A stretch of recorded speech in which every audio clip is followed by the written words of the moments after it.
Destiny 2 has a lot of unique subclasses. Each one offers a unique way to play. Different loops, different fantasies, and deep build crafting systems that tie gunplay and abilities together. But there's one element that's been missing all these years: Kinetic. When Destiny 2 Renegades was announced, I was convinced this was finally the moment. The perfect opportunity to introduce a force-based subclass, one inspired by Star Wars, and to finally give kinetic weapons a real identity through disorientation, disruption, and battlefield control. But Renegades arrived, and much to my dismay, there was no force subclass introduced. So I decided to design it myself. In this video, I outlined a complete kinetic subclass for Titan, Warlock, and Hunter, breaking down buffs and debuffs, core abilities and aspects, and the supers that define each kit. So before we begin, it's important to make one thing clear. This isn't about recreating Star Wars abilities one-to-one. It's about translating the fantasy, philosophy, and emotional texture of the Force into Destiny's sandbox in a way that feels native, balanced, and expressive across all three classes. Before we talk abilities, I want to take a step back for a second and ask a more fundamental question. What does it actually feel like to wield the Force? Not just mechanically, but what are the emotions we want players to feel? What's the fantasy we're trying to capture, and why hasn't it existed in Destiny yet? For inspiration, we can look towards some of our favorite characters from Star Wars, such as Obi-Wan, who uses the Force to bend intentions with his Jedi mind trick, or the multitude of Force powers that allow characters to shape momentum through pulling, pushing, and crushing their foes. Or characters like Kanan, who was canonically blinded by Darth Maul but learns to see through the Force. This maps surprisingly well onto our three subclass identities. Hunters express the Force through foresight. They're about anticipation, seeing what's about to happen and positioning themselves so they're already ahead of it. Instead of overpowering enemies, Hunters manipulate momentum at the edges of the fights. They interrupt, they redirect, and they exploit brief openings before anyone even realizes they're there. This is the Force acting as intuition. They act decisively because they already understand the intent of their foes. Warlocks experience the Force as presence. They don't need to dominate a single target to feel powerful. Instead, they exert subtle influence across the entire battlefield, shaping behavior, spacing, and the flow of combat without always being the obvious source of control. This is the Force as connectedness, understanding how everything fits together and applying pressure in ways that feels almost invisible until it's too late. Titans feel the Force most directly as momentum. Their power is physical and immediate. They absorb pressure, convert it into motion, and release it with intent. Once a Titan commits, the fight starts to bend around them, not through finesse or prediction, but through inevitability. This is the Force as raw kinetic energy. All of this is built around a single design goal: tempo. Your power is earned, not constant. Base abilities are intentionally modest, but grow stronger through layering and timing. You won't always be at peak strength. Instead, power comes in deliberate bursts. The result is rhythmic, flowing gameplay that rewards creativity over spam. And there's a learning curve here. Early on, you'll feel like a Jedi Padawan, powerful but uncertain the right ways to use your abilities to get the most out of them. But as mastery develops, your abilities will start to chain together naturally, and the kit truly opens up until you feel like a Jedi Master. That combo-driven identity is anchored by a core system I'm calling Force Awakenment. As you use abilities, apply buffs and debuffs, and interact with the battlefield, you'll build up Force energy. When that meter fills, you can spend it to enter an awakening state, empowering your abilities and speeding up their recharge. Crucially, unlike Transcendence, this energy doesn't just sit there. If you stop channeling the Force, your connection to it starts to fade, meaning that your Force meter will actually decay lightly over time. Thematically, this reinforces the idea that the power comes from engagement with the Force, and mechanically it prevents hoarding your power and pushes you towards momentum-based play. The decay is intentionally light, so that it's present enough to matter, but it's never too punishing. To support this system, the subclass introduces a small set of universal buffs and debuffs. Force Empowered makes up for your lower base damage abilities by allowing your next cast to deal additional damage and have various benefits depending on the ability, which I'll cover later.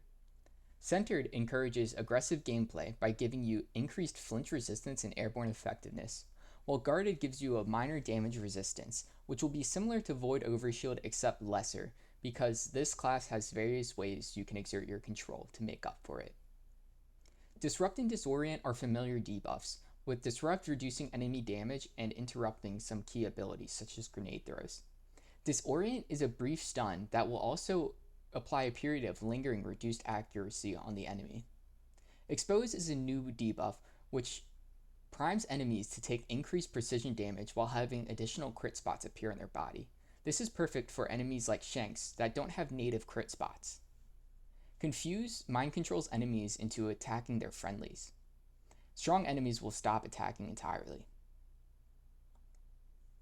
The final universal system is the Force Abilities framework. Instead of traditional grenades and melees, Force Abilities are flexible, usable in either slot and scaling with different stats depending on the ability. This allows true loadout experimentation, including running multiple melee-style Force abilities such as both Force Push and Force Pull. This opens up unique build crafting opportunities. On top of this, each subclass will have access to 3 custom Force abilities, including a unique class ability that will replace their traditional class abilities. Furthermore, all Force abilities will remain usable with the Praxic Blade equipped. If you've been playing Destiny as long as I have, you know that the most frustrating part about sword builds is that you cannot use your melee with your sword drawn. You instead need to holster it, resulting in clunky gameplay that is opposite of the fluid state we want you to feel when using the Force subclass. So without further ado, I'd like to cover the first 3 Force abilities that any subclass can use. We have Push, Pull, and Crush. Push will unleash a cone of telekinetic force, disorienting enemies at close range. While it's empowered, you can channel it to catch projectiles and release them in a reflective burst.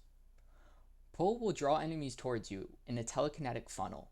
While empowered, you can channel it to widen the cone and drag enemies towards you and each other, where collisions will cause additional damage and disrupt. Force Crush allows you to lift an enemy into the air, suspending them before slamming them down in an exposing blast. When it's empowered, you can lift multiple enemies, even yellow bars. So with all of that out of the way, we can finally move on to talking about each of the 3 subclasses. Each kit will have 3 unique Force abilities, including a unique class ability that will replace their standard class ability.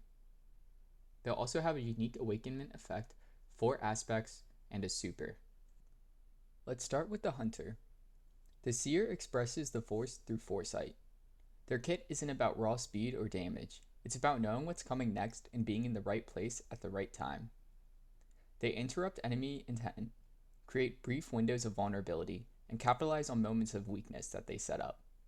If the Force is about awareness, the Hunter is the one who sees the future just clearly enough to exploit it. While in awakenment mode, jumping allows the Hunter to emit a small disorienting pulse from their feet, as well as having increased jump height and midair control. This enables more aggressive gameplay. Their class ability is Insight Step, where they instantly blink forward a short distance, leaving behind a Force Echo that draws enemy fire before detonating in a disorienting blast. When it's empowered, Insight Step will automatically trigger to save you from lethal damage. Their melee scaling skill is Rebound, where they blast the ground to launch themselves backwards and upwards while disorienting nearby foes. When it's empowered, they can recast it once for free and gain Centered. Mirage is the grenade scaling skill, where they slip briefly into displaced time, becoming untargetable, and projecting a mirage forwards that detonates in a disorienting blast. When it's empowered, it applies Expose and erupts in a wider blast. Hunter's first aspect is Precognitive Motion, where dodging or using Insight Step just before taking damage grants Guarded and Force Empowered, while the attacker becomes exposed. This aspect turns perfectly timed dodges into power spikes, converting incoming damage into survivability, empowerment, and immediate counter pressure. Their next aspect is Force Echo, where your Force abilities will leave behind spectral afterimages which repeat diminished versions of your actions. This means when you cast a Force ability, you'll create a Force Echo that replicates the action at about 50% strength after a short delay of 1 second. While damage and debuff application of these echoes is reduced, this is very reliable for utility chaining. This aspect extends your actions, letting you apply pressure, debuffs, and displacement without staying committed to danger. With Path of the Seer equipped, enemies that are force debuffed will become eligible to have their intent read by you. When such an enemy begins a telegraphed attack, such as a grenade throw, they will become outlined in red and their wind-up speed is slightly slowed. Damaging the enemy during this window will apply exposed and interrupt their attack. Precision hits on these exposed targets will also grant you centered. This aspect turns debuffed enemies into readable threats, slowing down their commitment and rewarding you for punishing their aggression.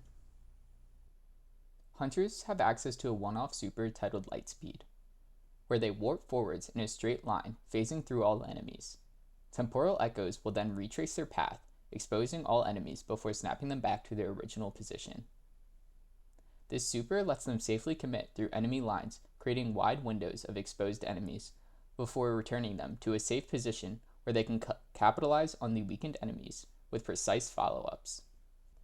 When you play the Seer well, it feels like you're playing half a second ahead of everyone else. Your power comes from anticipation, disrupting enemies at the exact wrong moment for them and the perfect moment for you. Your movements create opportunity, and every correct decision compounds into control. This is a Hunter kit built around patience, awareness, and decisiveness. You won't win by acting first. You win by acting exactly when it matters. Next up, we have the Warlock. The Conductor isn't focused on a single target or even a single moment. Rather, their kit is about shaping the entire fight at once. Through mental disruption, shared awareness, and subtle pressure, the Warlock turns isolated actions into cascading effects. Enemies don't just get controlled, they become sources of control for the Warlock. While awakened, the Warlock will gain access to a new ability tied to their air dodge, where, when used, they'll create a force pull zone, drawing in nearby enemies and disrupting them. Additionally, their debuffs will chain to one additional nearby enemy, subtly propagating their influence. Their unique class ability is Meditate, where they enter a meditative trance, becoming guarded and empowering their next force ability. Enemies who fire upon them while this is being channeled will become disrupted. When it's empowered, you'll release a revealing force pulse that exposes nearby enemies. Your melee scaling ability is Empathic Lash, which sends out a wave of force that applies exposed to struck enemies. When it's empowered, you'll fire a flurry of lashes instead, each exposing enemies hit and causing them to take shared damage.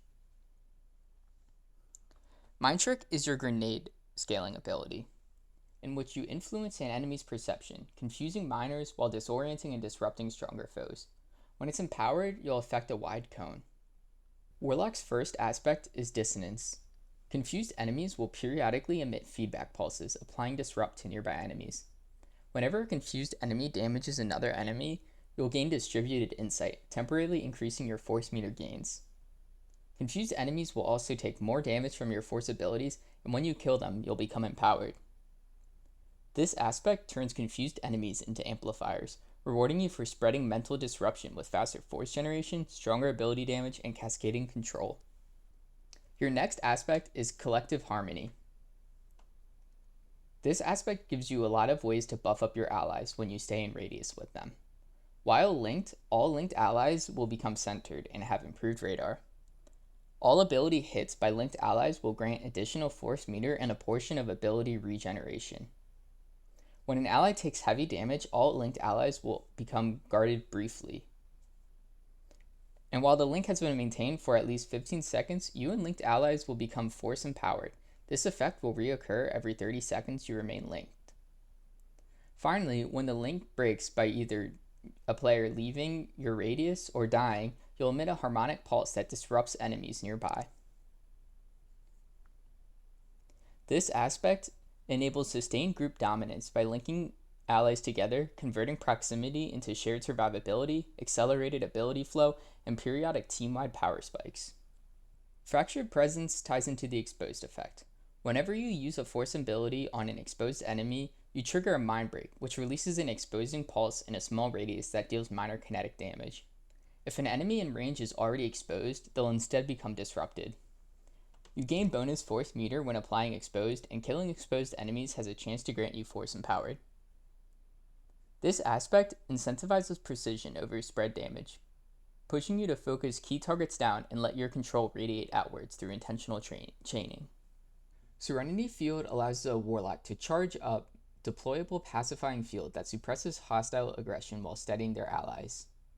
Similar to the Ionic Sentry on Arc Warlock, you'll build up your Serenity Field by using force abilities or scoring kinetic kills. When activated, you deploy the zone. Inside the zone, enemies will become disrupted, while allies gain centered and have increased force ability regeneration.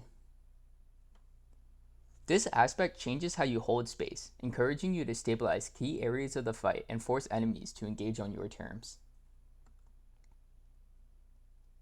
Finally, your super is a roaming super called Convergence, where you ascend into a trance and send force lashes that expose enemies while radiating a disruptive pulse that empowers allies. This super allows you to command the entire fight at once, exposing enemies while radiating disruptive pressure that empowers allies to capitalize on the opening. When the Conductor is played well, it feels like the fight is moving to your rhythm. Enemies hesitate, falter, and break each other's intent. Allies gain strength simply by staying connected, and your control spreads outwards from every action you take. You don't overwhelm the battlefield with force, you orchestrate it. Finally, we have the Titan. The Bulwark embodies momentum. Their relationship with the Force is the most direct. This kit is about absorbing pressure to store up energy before releasing it with devastating intent. Once a Bulwark steps into the fight, the battlefield starts to bend around them. While in Awakenment mode, Bulwarks will emit force waves whenever they sprint, subtly pushing enemies aside. Whenever they slide, they'll release a short-range force pulse that disorients foes. Force Ram is their class ability, where they project a pane of telekinetic mass forwards that marches while shielding their advance. When it's empowered, the force wall will reflect projectiles and grant guarded to any allies that pass through it. Retribution is their melee scaling ability. You channel it to become guarded while absorbing incoming damage to charge up a powerful shockwave that disorients nearby enemies while disrupting enemies further away from you. When it's empowered, your channel will pull enemies towards you. Force Throw is your grenade scaling ability. It allows you to lift up a minor enemy and hurl them to create a disorienting impact. When it's empowered, that carried enemy will radiate a disrupting gravity field that disrupts any enemies they pass over. Forceful Strikes is your first aspect. It causes your melee attacks to emit short-range force shockwaves that grow stronger when performed with forward momentum. These will apply Disorient occasionally, and you'll also gain centered whenever you melee a disoriented enemy. This aspect rewards Titans that can close the gap on their opponents, encouraging them to stay in motion and turn aggressive positioning into sustained pressure and control. Unbending Resolve is your next aspect. When you cast force abilities, it grants you guarded, and while guarded, you absorb damage to empower your force abilities. Additionally, when you absorb any damage while guarded, your ability cooldowns will be accelerated. This aspect pushes you to absorb pressure deliberately, so incoming damage becomes fuel rather than a threat. When Gravity Well is equipped, casting a force ability leaves behind a temporary zone of collapsing mass that drags enemies inwards and disrupts them. Force abilities cast from within these gravity wells are empowered.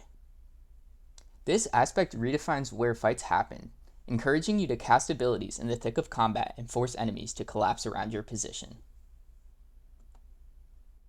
Your final aspect is Shattering Impact. When you collide enemies into solid surfaces using force abilities, they'll erupt with shattering shockwaves that apply exposed to all enemies in a radius. Damaging exposed enemies will also grant you additional force meter, and when you expose a champion with this shattering pulse, you'll gain empowered. Additionally, your force displacement abilities will gain partial effectiveness on stronger enemies. This aspect incentivizes intentional displacement, turning environmental collisions into explosive control moments that punish enemies for resisting your advance.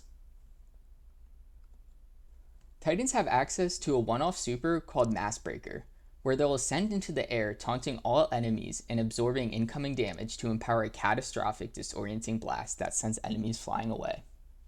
This super dares enemies to focus you, converting their attention and damage into a single overwhelming release that violently resets the battlefield. When the Bulwark is played well, your presence feels inevitable.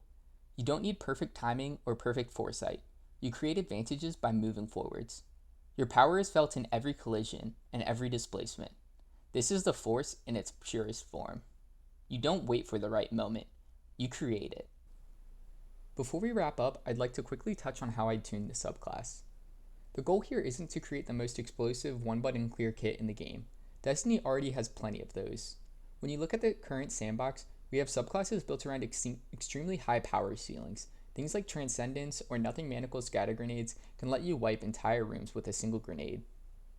This subclass is intentionally not trying to compete in that space. Instead, it's designed around gunplay, positioning, and intentional chaining of abilities. There's an ebb and a flow to the power here, moments of control and release rather than constant dominance. So when it comes to tuning, I'd approach this in a very specific order. First, I'd look at base ability damage. As previously established, it's okay for the abilities here to have a much lower base damage, as we'll make up for that with utility and empowered versions of those forms. Second, buff and debuff potency can be shorter and less potent than other counterparts, as through chaining multiple effects that you can layer on top of each other and casting your abilities more frequently, which the subclass encourages, will be able to make up for shorter buffs that are less powerful on their own. Lastly, I'd look at individual aspect and ability tuning. Overall, I wouldn't want to change the identity or the core effects of many of these aspects, as I've designed them to be distinct and play into certain different fantasies. However, there might be certain effects that end up being a little too strong in their own right. For instance, with the Titan's Forceful Strike ability, when they melee, every time they'll do a disorienting blast.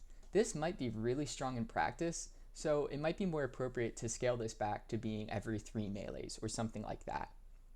The important thing is that all of this has to be grounded against Destiny's current power level. The subclass isn't meant to invalidate existing builds, but rather give a different way to play. Guardians have gotten plenty powerful over the years, so although some things may seem really strong on paper, it's hard to tell in the current sandbox how that would actually feel until we get it in game. So with all that said, that is my design for a Force-inspired Kinetic subclass in Destiny. My goal here wasn't to say this should be in the game, but to rather explore a space that Destiny really hasn't touched yet. Control, tempo, and intent as a core identity. I'm genuinely curious what you guys think. Does this subclass seem like it makes sense in the sandbox? Which class do you guys think benefits the most from this kind of design? Or do you have any specific ideas for aspects, abilities, or fragments that you would like to see put in Destiny? I'd love to talk about it all in the comments below. And if you enjoyed this kind of breakdown, I'm planning to do more, looking at missing systems, underexplored fantasies, and how they could fit into Destiny's design language. So yeah, thanks for spending some time with me today, and I hope you guys enjoyed.